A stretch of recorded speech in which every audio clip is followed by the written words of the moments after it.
This is the end of Stormbringer. Greetings everyone, I am Sister Lilia and welcome to my armory. Today we're taking a look at the final two issues of Warhammer Stormbringer, or Age of Sigmar, Warhammer Age of Sigmar Stormbringer. Words and things. Where'd that cutty thing go?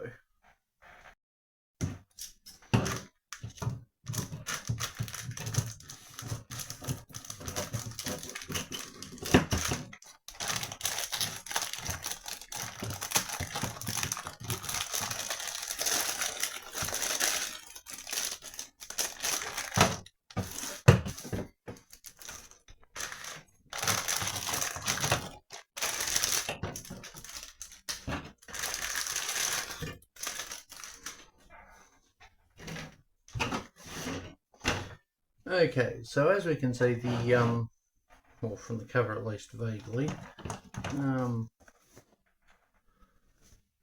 these two issues come with the parts to build this thing, or its alternative build, because there's more than one way to build the thing. So before let's chuck those there. We've got the 3 sprues in the base.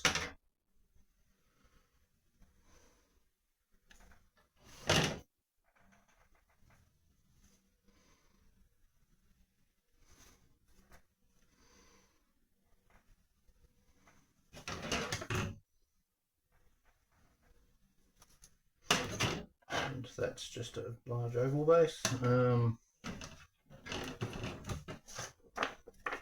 So I'll take a look at that in a moment, or I'll build the thing up and talk about it.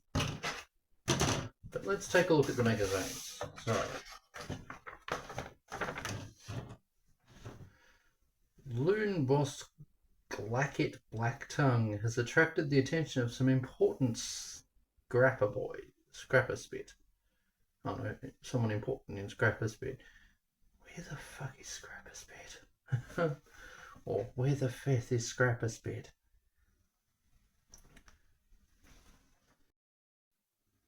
So before I spend the better part of an hour talking about and reading through the 2 issues, I wanted to talk about the model. So Swampboss Skumdrekk here is an awkward piece of work.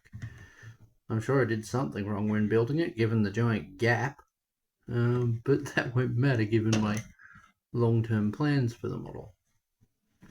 So I also still can't find my turntable, so I have to turn it around. The model itself went together awkwardly.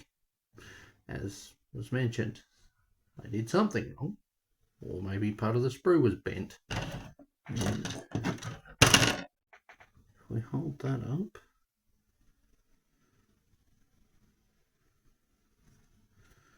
perhaps hold it up. Being in a magazine, it probably took a bit of a hit at some point in its existence, but yeah, this model was awkward to get together. That being said, still a funky creature. I am not an AOS player, so I don't really know the rules for it, but it certainly looks grim. And there's an alternative loadout that changes some of the bits for him, but like on that subject, that's what's left.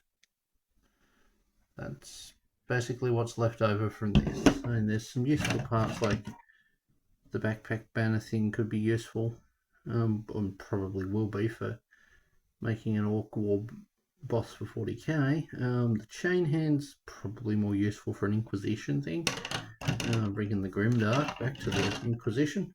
An alternative head.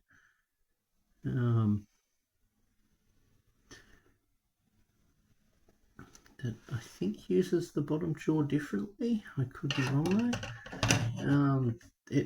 The magazine only provided the instructions for one build of building this thing one way. But yeah,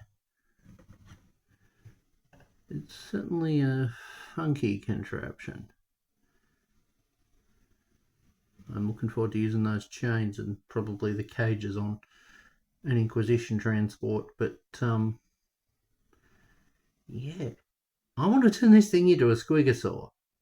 This is going to be a wild. That's going to be a wild build. Lots of sculpting, I suspect. But yeah, would I say to get this issue if you want this model? Yes.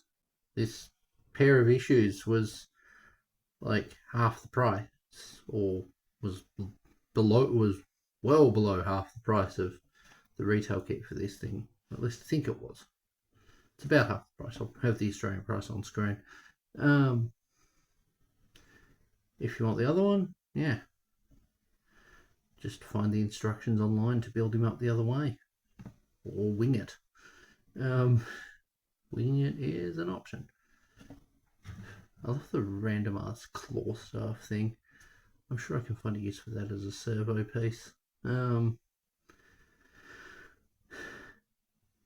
But yeah, it's a neat model.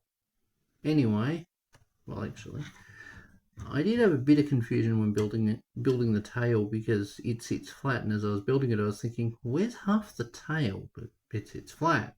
Upon realizing that, I didn't have as much trouble. Now, as you can see, I had a bit of trouble with getting the arm right and couldn't. Underneath, he's got some good detail. Mostly things went together. Mostly. Certainly make room for some cool painting. But yeah, at the end of this video, I will share my work on converting this thing, where I'm up to on converting this thing into a squigosaur, into a war boss on squigosaur. If you're wanting to see that, either watch all the way through or skip to the end. There'll be timestamps in the description because of how long the discussion is going to be. Anyway, on to looking at the magazines. Also, as an aside, I'm not sponsored by the brand of bicarb soda. I just use it in hobbying, and it makes for an elevated platform for taking photos on. And all he wanted was to get himself a bigger mob to boss around, but it looks like he might have a chance to demonstrate his worth to the Loon King himself. There is a Loon King? Interesting. But it's about time too, thought Clankit, as he saw a small retinue marching towards him from...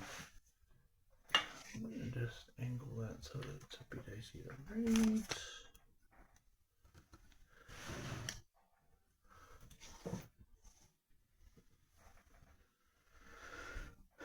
It's about time. As he saw a small retinue marching towards him from Scrappus, but he'd feared that he might have to go all the way there and knock on the door, but someone in the city had clearly recognised his importance and sent someone out to meet him. He changed direction and made his way as quickly as he could manage towards them without disrupting his air of careful nonchalance. It wasn't ever good to seem too keen as they... Not to seem too keen. As they got close, Clankit could see that it was a handful of grots. "Oi!" Clankit called as two of the group drew closer. "What do you want? My lads are the best, and if you want us to change the realms for you, you better be paying double what you pay anyone else." At the front of the group, a grot with a giant hat eyed him up suspiciously. "Not like you won't," said the grot after a pause. "What?" asked Clankit, momentarily nonplussed. "Not like that," repeated the group. "Some minor boss of some scrawny retinue changing the realms? What you think? What you think you're gonna do with that mob there? That mob there. Oh no, that mob there. Blanket turned around to look over his boys who were lounging behind him, unaware they were being appraised. Oops! One of them started picking his nose. They look all right to me, Blanket said. Crop pierced at them and said nothing. All right, they may be tough, maybe a bit rough around the edges, conceded Clanket. But you should see in a fight just now. We come across a great battle against some old tree gits. None now in his element, Clanket started to boast and tell the grots all about the Sylvaneth, not the Sylvaneth. And then he started to tell many other tales of his exploits, some of which were nearly true. I got a lot of boastful orcs. And then once we were cut down, we burned the entire forest, Clanket said. As he finished his final boast, the grot kept a carefully blank expression, but Clanket could tell he was impressed. These are grots. They're probably not. Well then, said the grot, perhaps you will do. But you've got to prove it first. Fancy a war? It challenged an orcs to a war? Oh no, to a war? Yes, Clanket examined his fingernails. Maybe, he said, as nonchalantly as he could manage. But the glint in his eyes betrayed his excitement. If you think it might be fun, you could let me know where it is, and we'll decide. He got raised an eyebrow. It is in Gura. And you'll either go away and do it, or else you'll go away. Or else you'll just go away. That's a questionable bargaining posture. Turned as if to leave. Wait, called Blanket. What do I need to do there?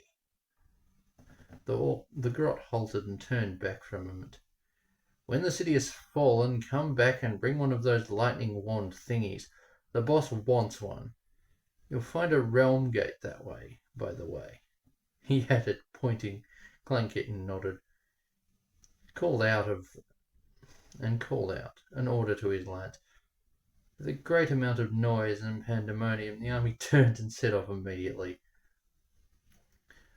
The sounds of barking squeaks echoed through the air as the force began its disorderly march. The din was punctuated by deafening crashing as a skilled squig herder marshalled his chargers in the right direction with his cymbals.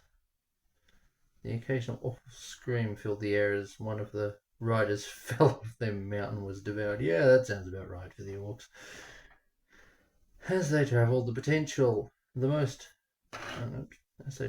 the most potential enemies could hear or smell the mob coming towards them, and were only too pleased to keep out of the way. A few did not clear the path in time, and Clanket and the boys relished the opportunity to be able to keep themselves amused, capturing and roasting the occasional merchant or smashing down the odd village in passing. However, when they came close to the realm gate, they started to see evidence of a more substantial foe. The dust on the road was disturbed by the march of many hundreds of troops whose footsteps were interspersed with tracks of great beasts. The mob moved mostly at night, avoiding the sunlight and finding somewhere dank and to lurk during the day. But an army this size could not be avoided by moving in the dark. Clanket wondered when they would encounter it. He didn't have to wonder for long. As they would come towards the realm gate, he could see that the army stood in between him and his destination. A whole shining host of heavily armoured, bloody nuisances in golden armour. His mob was no match for them. The only way forward for his army was to split in the hope that some of the troops could draw the enemy away and hold them off for long enough for the rest of the force to get through. Clunket's heart sank as he realised that he'd have to make the ultimate sacrifice of sending his strongest units and his favourite lieutenant to their death so that he could make it through. Cursed at the unfairness of it all, but quickly gave the order.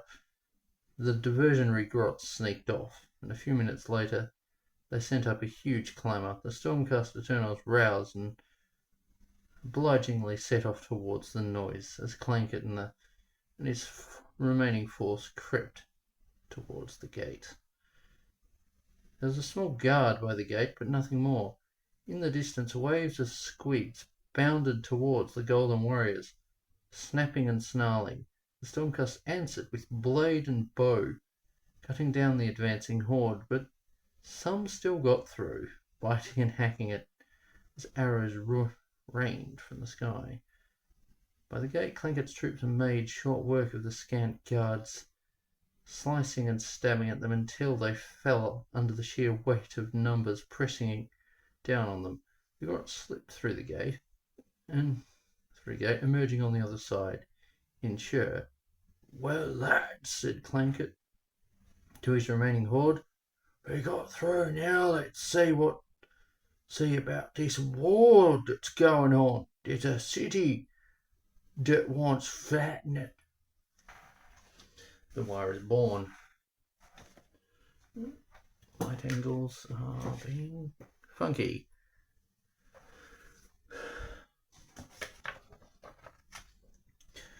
At the head of each wire is a strong leader, the driving force behind the power and disarray of the army. The mighty chiefs blend the roles of figurehead, tactical commander, totem, and enforcer. The troops they're tired, but not from doing this. Troops are drawn to these larger-than-life personalities and join the army to become part of their legend and take part in their notoriously bloody campaigns. Many of the troops under their command will only see them from a distance, such as the size and scope of a war. However, the leaders are more than names. They are also powerful and deadly presences on the battlefield. Some of them fight on foot, leading mobs of lesser warriors into battle. Others fight on huge war beasts, such as the famous Gordrak, Fist of Gork, who rides to war on the back of a huge Maw Crusher. Chompy looking thing. From a distance, a war looks like a teeming mass of green. Amid endless warriors, massive war beasts stand, bellowing and snarling alongside their auric comrades. Huge gargants tower above the sea of troops. Clamorous ogres press to the front to get their fill of the oncoming carnage. Yeah, and by fill we mean eat it. And for once, gargants isn't referring to a mechanical construct that is the size of a Titan in 40k. No, it's instead talking about a Titan-sized giant. But yes, the call of the what do we got? Taking a look at some of the forces, we've got the gargants, who are big as frag giants. We've also got the ogre gluttons and ogres in general. We've got some of the beasts for the ogres and some of the versions of them. We've got orc sorcerers and heroes. Swampboss Skumdrekk. Wacky model. And I'm going to be building it because that's what the instructions are. So yes, Slopclaw. Slopclaw is a prized sludge raker beast in Swampboss Skumdrekk's huge murder vast menagerie. A drained mangrove swamp?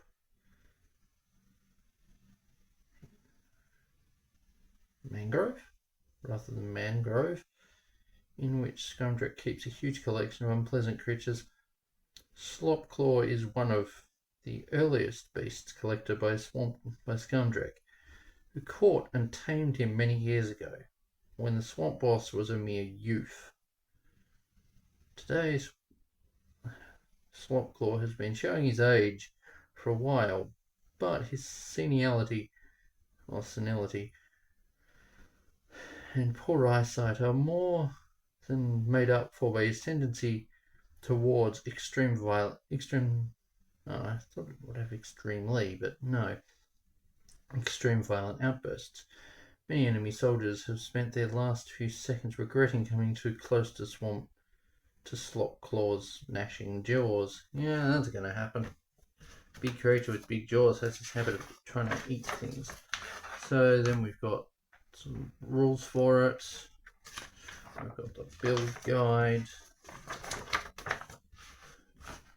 We've got stuff relating to the Stormbringer guard that came in the last 3 issues. So prior to this issue, these 2 issues, there were 3 issues dedicated to order that came.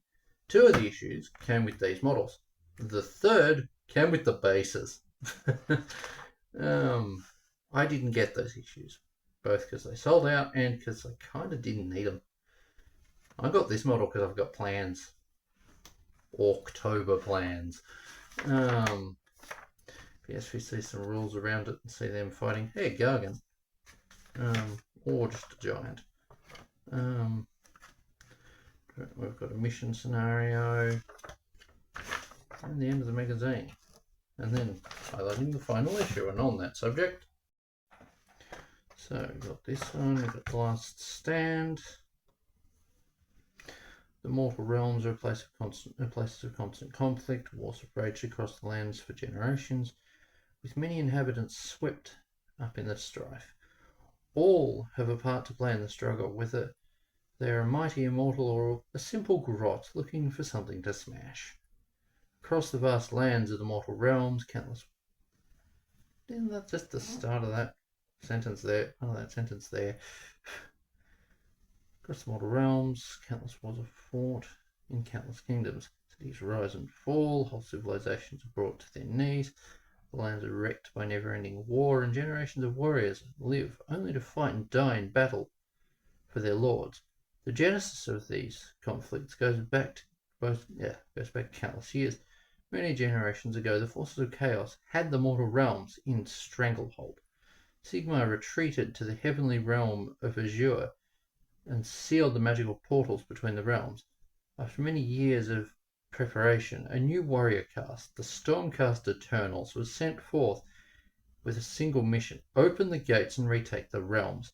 The Stormcast, along with their many partners in the Alliance of Order, pushed back the forces of chaos, established an uneasy hold over many parts of the realms.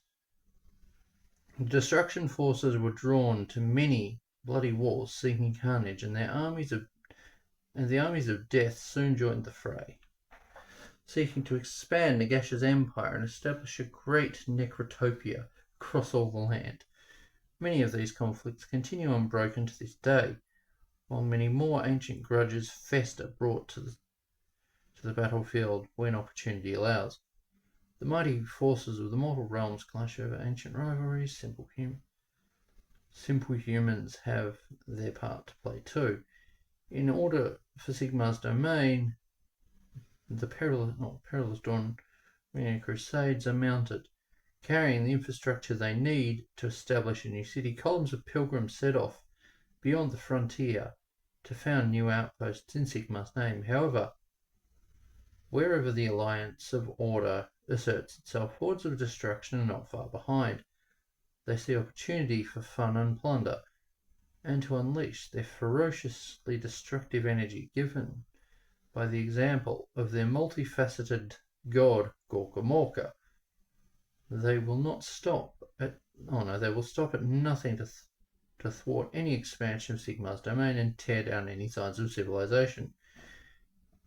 It is in this crucible of carnage that the brave mortals of the free cities step out. We got the dudes at the bottom of the page.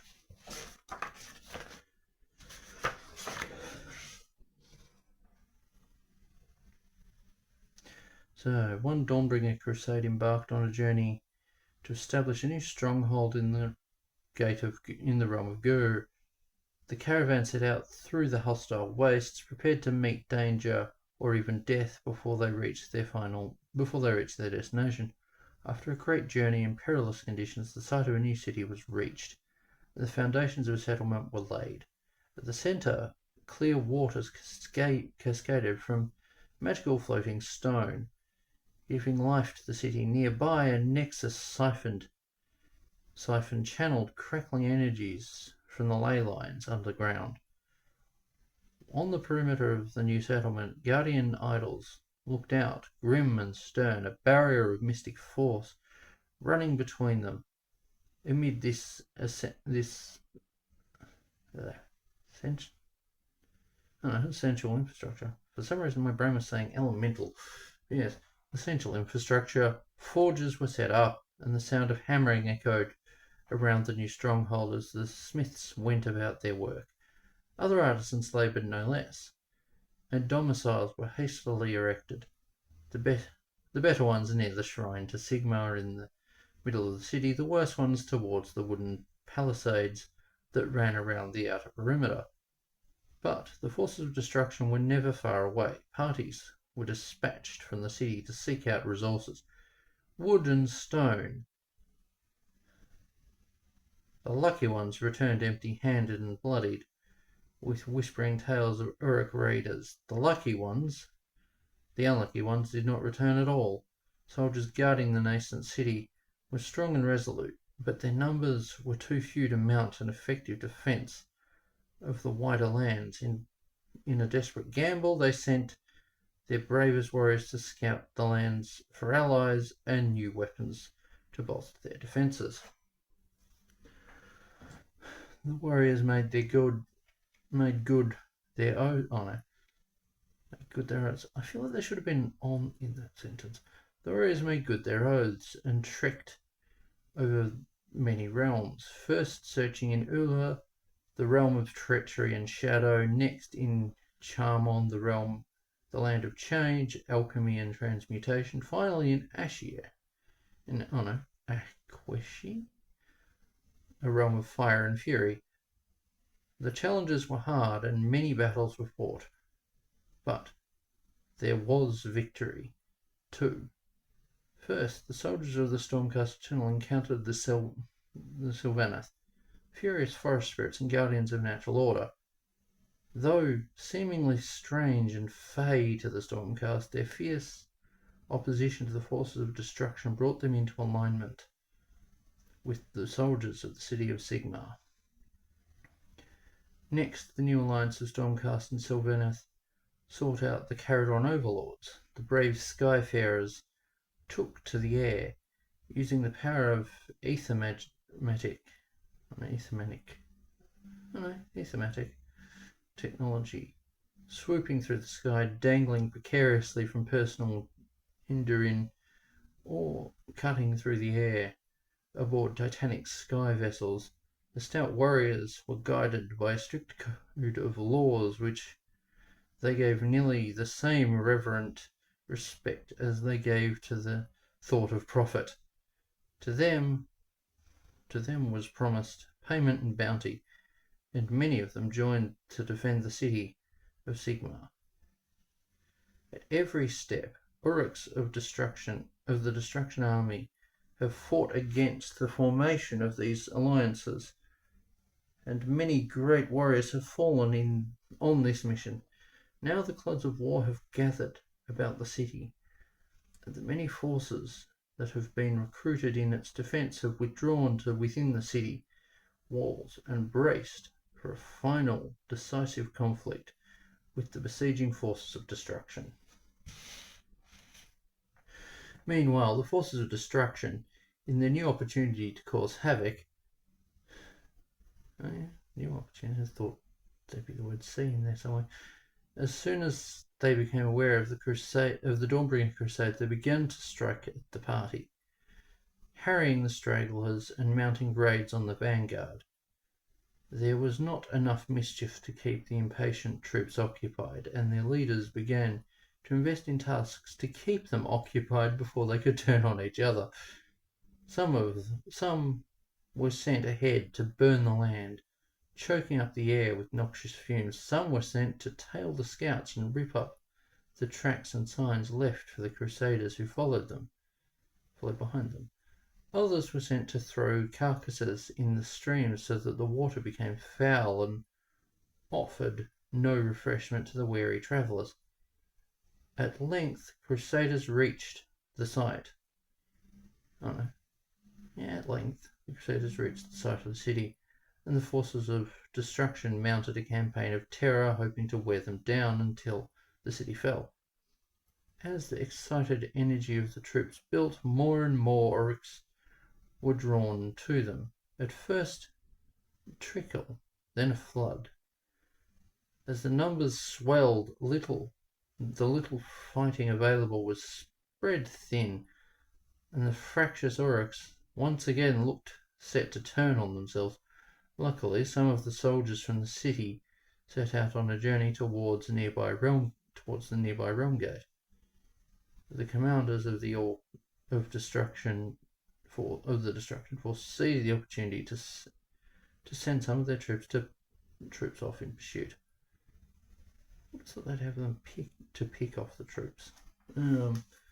They too trekked through the mist-weathered forests of Ula, over the scrap plains of Shamon, and across the parched volcanic wastes of Ashi, following the troops from the city. When it became clear that allies were joining the city's cause, pursuing orcs joined them in battle, fighting to turn away their support and deplete their numbers. But the reinforcements kept coming and swelling the ranks of the defenders. Sometimes the leaders of the orcs were able to align their charges into near unstoppable cohesive armies. Other times their attacks were deadly but well-coordinated, effective against small parties of order troops, but insufficient to turn the tide of war. Though the orcs started as a small party in hot pursuit, soon their battle began to attract new followers. Excited at the prospect of fighting and looting, first they were joined by many warriors of the gloom-spiked Gits, mushroom-addled grots, whose underground lairs were shared by many strange and dangerous beasts. What these diminutive but deadly fighters lack in size, they more than make up for in general purpose mayhem. Next, probably in the camera range.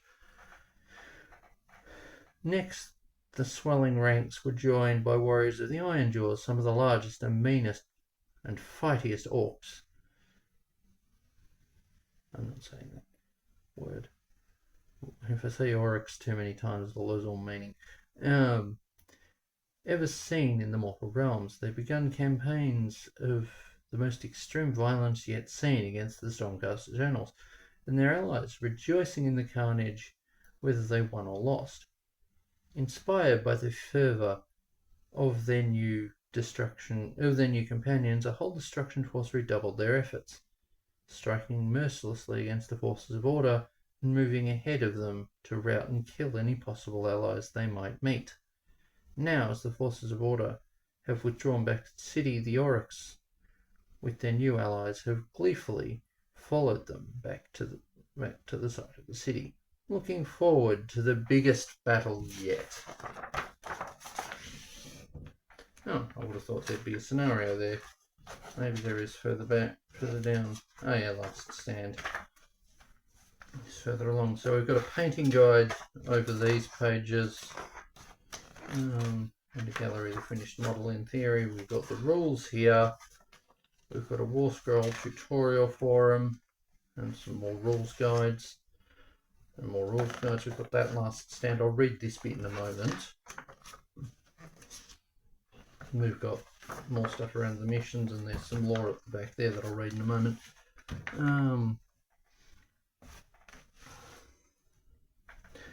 Now the die is cast, these two great armies, increased beyond all imagining, are on a collision course. The alliance of order is now penned in the city with no escape other than through the besieging army. The alliance of destruction is captive to its own momentum. There is no leader who has the ability or will to turn them from their inevitable path. Inside the walls of the city, a tense calm prevails. There is nothing much to do now other than wait. With no contact from the outside world, there is no new information to be gathered, no new allies to seek, and no new resources to plunder. Smoke winds to the city, winds to the sky. From a solitary forge, a single smith is making arrowheads from the last scraps of steel in the city.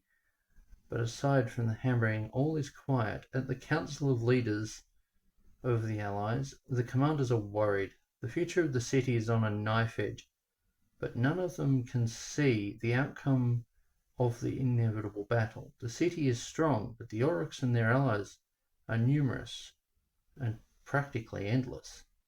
The city is well stocked, and there is time to consider options, but now is not the time for complacency or inaction. The stakes are too high. Outside, the mood is jubilant among the destruction forces, but the commanders dare not upset the delicate balance of their army. If they can direct their troops' aggression appropriately, they will be they'll be a near unstoppable force. But if the army begins to lose its unity and strike out at random or at itself, then all will be lost. New destruction warriors arrive daily, and the threat to the army's cohesion must be carefully balanced against the benefits of fresh, excited troops. As the days wear on, the destruction forces encounter fewer and fewer returning troops, and fewer scouts and sorting parties leave the city, until finally they encounter none. As soon as the fighting stops, resentment begins to build among the various allies. There is another threat to them. They too are running out of food. Land around is scorched and destroyed. The tactics they have strangled the supplies to the city, have had the same effect on the besieging army. It will only be a matter of time before the destruction army is forced to kill its weaker members for food. With both sides feeling the pressure, someone will have to make a move soon. So yes, we've got the stuff around him. We've got some of the rules around them. The last stand. The storm breaks.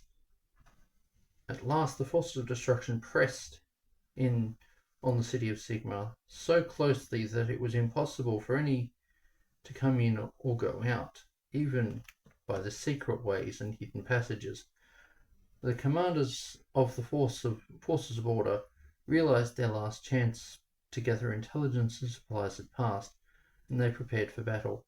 Much better to fight the foe now, before the privations of siege had worn them down, and before the forces of destruction grow even larger.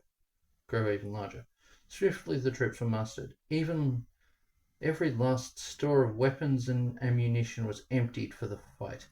All effort was to be expended upon this one chance. The troops drew lots, leaving handfuls of soldiers behind in case of the main force was overrun and the city assailed. Each defender remaining in the city was to sacrifice themselves to buy time for the civilians to hide or escape. An honor as great as it was surely deadly. The main force assembled behind the great city gate. While final preparations were made, the last units moved into place, checked their weapons, secured their armor. Then, with the baying of horns and the clatter of spears upon shields, the gates were flung open and the army marched out to their fate. Outside the walls, the forces of destruction had grown impatient. As more and more troops arrived to join the war, space and resources became increasingly stretched. Fights regularly broke out, and the tension mounted. Bosses realized they needed to mount an attack, if only to keep their own forces under control. The orders were given, and all across the vast camps, units began making ready to fight. Beasts were tormented into rage, and Tragoths were prodded awake. In the middle of their preparations, a huge clamour went up from the city, and the gates swung open. Out from the gates poured countless troops, great armoured warriors wielding great swords, light shock troops running forward with spears. The whole force was flanked with scouts, fleet of foot and swift of shot. A great cheer went up from the destruction troops, and in a rare display of unity, they surged forward to meet the oncoming Order army. Or Army of Order. We got some stuff on the deployment, some stuff on the forces. I love how it's like only 4 heroes and 6 troops. I mean, you describe this as an apocalyptic battle, and it's only those. What?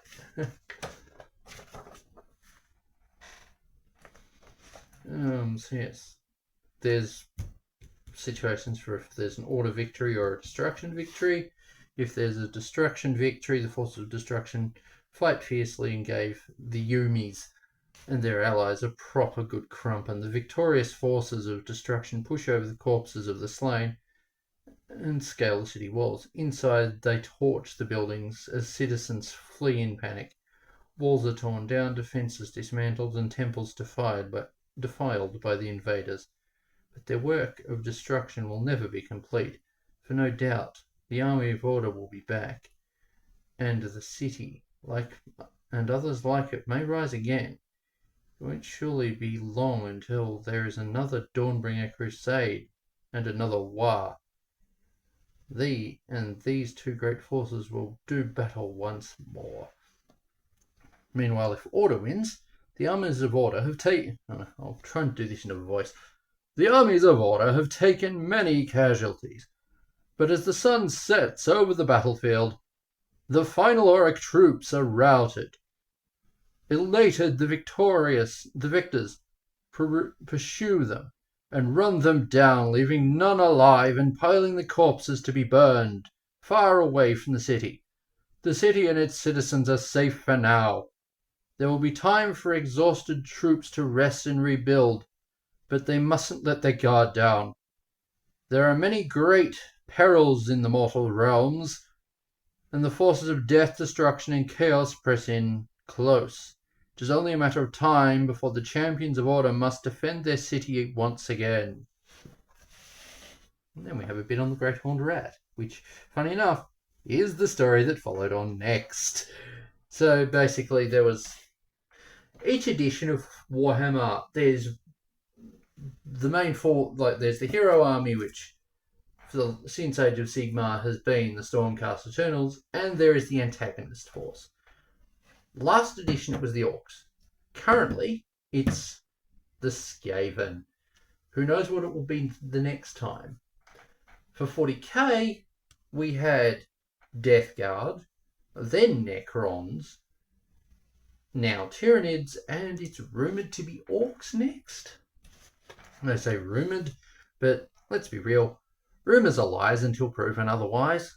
That's a favourite line I have towards basically anything that Foil Rack says when he's in Foil Rack mode. The Rise of the Horned Rat. There is no place in the mortal realms. Oh no, there is no peace in the mortal realms. Only a brief calm before a bigger storm. Enemies are never defeated, only pushed back to where they can plot and gain strength. Now a new threat rises from below. The horrors that many had hoped to forget will be unleashed upon the realms once more. Beneath the lands of the realm of Aquashi, something stirs in dark places. In the quiet of the night, faint sounds are heard. Then, in a moment, the horizon is lit by a tide of bright green flame. With a mighty groan, the ground is torn apart, and from the depths below, Arcane structures of brass and glowing stone are thrust into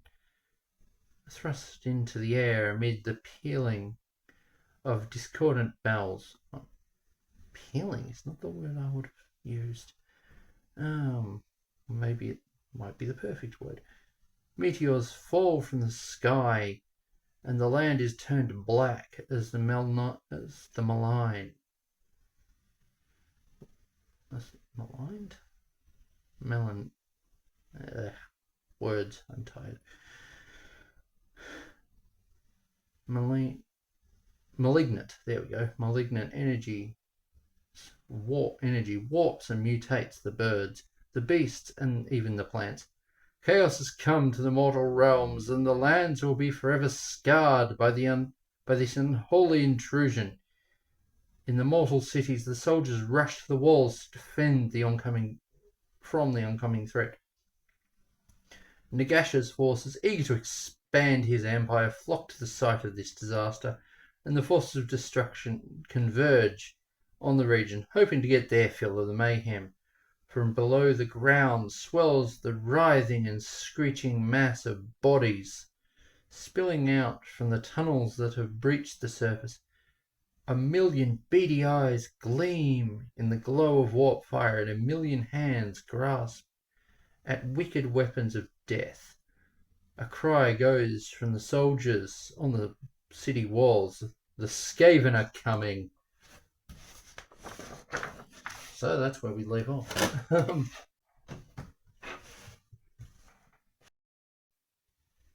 Okay, so end of video and end of run thoughts. So I haven't got to doing much in the way of conversion on the big things, so hence my not having any conversion on it to show. The run itself looked to be decent. If you collected the forces of order or destruction, it was a decent magazine. But if you only collected some of them, it's not that good. If you only collected ogre tribes, then probably not that good of a magazine for you. Same for Caradron Overlords or Sylvaneth. If you collected orcs, or whatever the AOS name for them is, I think they're called Oryx, or Oryx clans, then the magazine was a decent option for you. I mean, we got the Ard Boys. You got the character for about half the price. You got the bigger character for about half ish the price. If you wanted AOS terrain for cheap, the magazine was a good way to get that. If you wanted the Stormcast and the whole of Order, it was a good way to do that. But overall, Partwork magazines, if you want everything in them, they're a great deal. But if you only want part of it, they're a bit of a problem. In that you are going to be spending a lot of money to get and you'll end up with not everything that you want, or more, you'll end up with a lot of stuff you don't want. Now, if you've got someone you can sell it to, that's a useful solution. Otherwise, you go through a newsagent and you get some of the issues you want, and then the supplier gets shitty with the newsagent for you only getting some supplies, and screws around and you end up without some of the issues you want. That happened to me with Warhammer Imperium magazine. But yeah, the next one looks promising as well. It is called Spearhead, but it isn't actually Spearhead boxes. I think I noticed with this one and with a lot of the Partswork runs is they tend to contain both older kits that are about to get discontinued, so it almost seems like the magazine is basically clearing stock of them. Case in point, there were a number of Stormcast characters and models in the run, including the previous 3 issues had versions of the Dragon Riders which were discontinued before the current edition of AOS was started, and so new ones that came out for a greater price were released after the new edition. Feels cheeky. And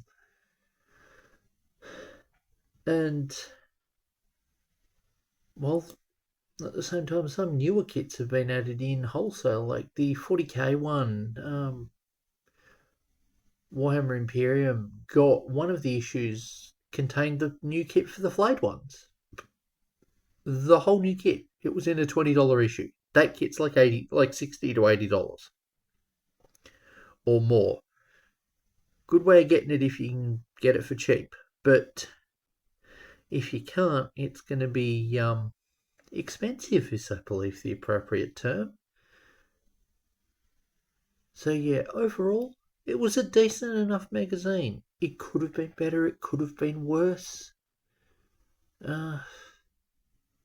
Yeah, I've only got bits of it, but I figured given I did an end of run video for the last magazine, last part works, I figured I'd do one for this one. Now, I still need to complete like most of the models here, but I wanted to at least show some of the semi-painted ones and the most recent models. Eventually I'll get to converting the rest of those into knobs.